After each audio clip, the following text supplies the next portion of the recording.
Hey, what's up guys, Nine Toes here, and today I got for you a little Killzone 3 gameplay that I want to showcase and highlight to you. And I'm going to be very honest with you, so I got to say this up front and foremost that I've never played any of the Killzones to begin with, even though Killzone 3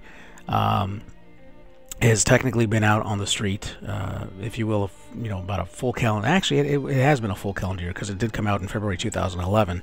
Sony had decided to put out a multiplayer-only demo as of last week on the 20th of February 2012 that you're now able to basically download for free and try it out. So yes, it is an F2P or free-to-play game available right now that you can pick up, and that's exactly what pretty much enticed me to have a closer look at it and basically try it. I've heard of the franchise. Obviously, this is a exclusive to the PSN or the PlayStation console.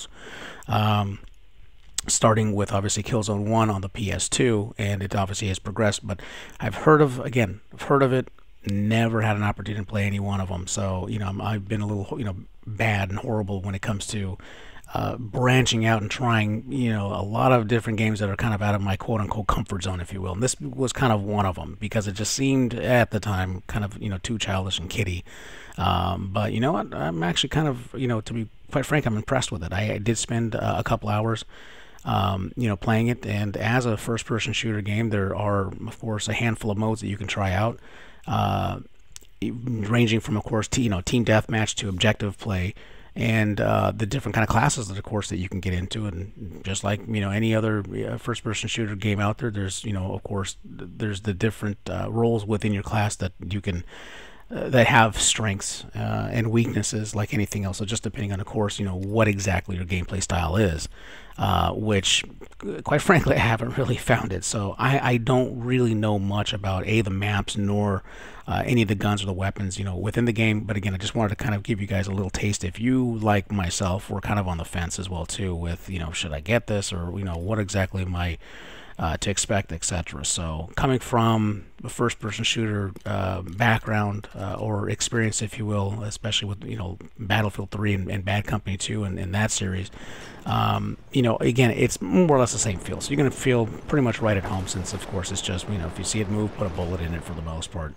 But again, since I don't have a whole lot of unlocks or anything like that, I'm starting out as a complete noob.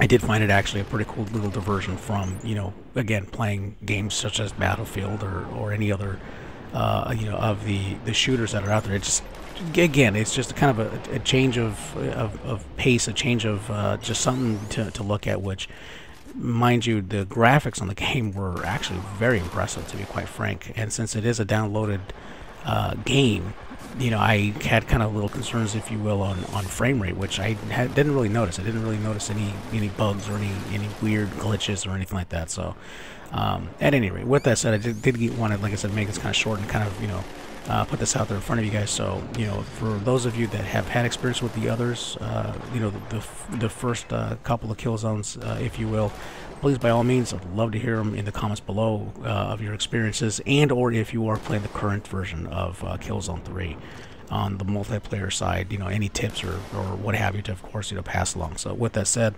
appreciate you guys watching. Take care.